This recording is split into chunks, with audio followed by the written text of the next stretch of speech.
We're jumping into what is, without a doubt, one of the most exciting things happening in our lifetime: the race to Mars.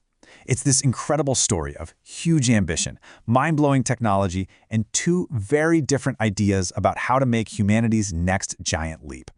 You know, for decades, Mars has just been science fiction, right? It's the stuff of movies and books. But right now, that whole dream is shifting. It's becoming a tangible, high-stakes reality.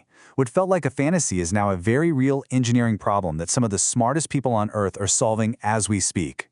Because this isn't about some far-off, distant future. Seriously, the plans are already in motion, and the clock is ticking towards a really critical moment that's coming up fast, in early 2026. Okay, this slide right here explains the fundamental rhythm of every single Mars mission. See, you can't just go whenever you want. Every 26 months, the planets line up just right, creating this sort of cosmic slingshot that makes the journey possible. If you miss that window, you're stuck waiting more than 2 years for the next one. It's everything. And what happens if you hit that window perfectly? This is your travel time.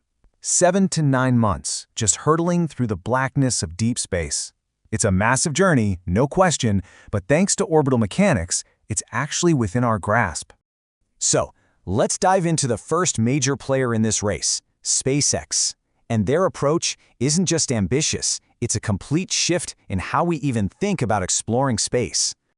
And this quote from Elon Musk, this says it all. This isn't about planting a flag, taking some pictures, and coming home. For SpaceX, the goal is nothing less than becoming a multi-planetary species, creating a backup drive for humanity. This one idea frames their entire strategy. So, how are they planning to do it? Well, the timeline is, let's just say, aggressive. Let's walk through it. It kicks off with uncrewed cargo ships, hopefully launching in that late 2026 window we just talked about. These robotic pathfinders would get there around 2027 to scout things out, test that incredibly tricky landing, and set up some gear. If all of that goes well, the absolute earliest, most optimistic target for humans is 2029, with 2031 being, a bit more of a realistic goal. Now, the key to this whole vision is the Starship itself. You have to stop thinking of it like a traditional rocket. It's more like a completely reusable airliner for space. For decades, we've just thrown away our rockets after one launch, an insanely expensive way to do things. Starship's full reusability is the game changer. It could just demolish the cost of getting to orbit and beyond. The plan also depends on making rocket fuel on Mars from what's already there: water, ice, and carbon dioxide. It's a massive technical gamble for sure, but if it works, it's what makes a real city possible. Okay, now let's look at the other major player. NASA is taking a totally different route. Theirs is much more methodical, built on decades of experience and a very careful, step-by-step process. NASA's strategy is basically to use the moon as a stepping stone. They're doing this with their Artemis program, using their new monster rocket, the SLS, and the Orion capsule. The whole idea is to first master working in deep space in a place that's only a few days away from home. This lets them test out all the critical tech, like life support and radiation shielding, before they send astronauts on that much longer, much riskier trip to Mars. And what does this all mean for their timeline? Well, because of this phased approach, NASA is targeting human landings on the Red Planet sometime in the 2030s. This slide just sums it up perfectly. On one side, you have SpaceX's philosophy: rapid, iterative development. Build, fly, fail, fix, and fly again, all aimed at building a city, using the fully reusable Starship. On the other side, you have NASA's methodical, government-backed exploration, using the moon as a testbed with their Artemis system. Two completely different philosophies, both pointed at that same red dot in the sky. But, space is incredibly unforgiving.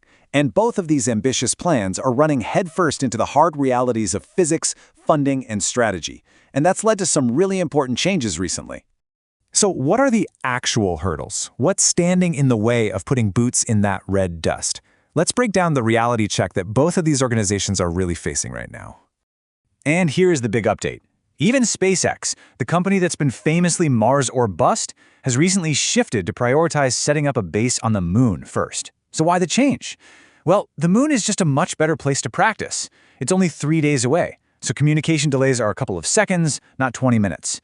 If something goes wrong, getting home is actually possible. It just lets you solve problems way faster before you commit to the varsity-level mission to Mars.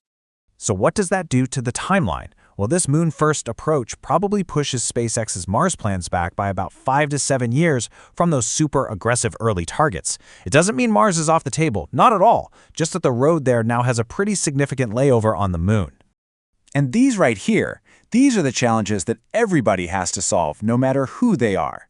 That long journey exposes astronauts to dangerous cosmic radiation, way outside the protection of Earth's magnetic field. Trying to land a huge ship like Starship in Mars's super-thin atmosphere is an aerodynamic nightmare nobody's ever solved before. And once you're on the ground, you have to deal with planet-sized dust storms and operate with a communication delay of up to 22 minutes one way. So, with all that said, the huge plans and the harsh realities, where does that leave us?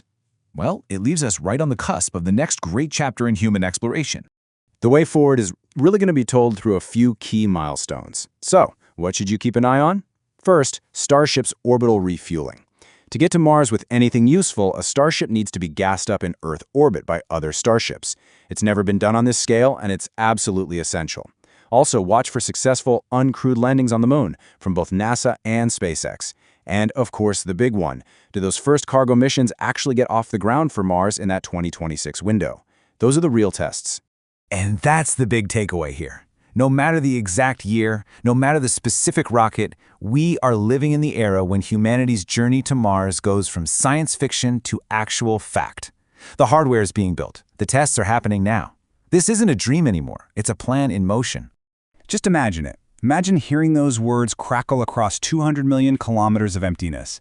A little moment of history, a little callback to the first steps on the moon, but for an entirely new world. The stars are calling, and whether it's the early 2030s or the late 2030s, humanity is finally getting ready to answer.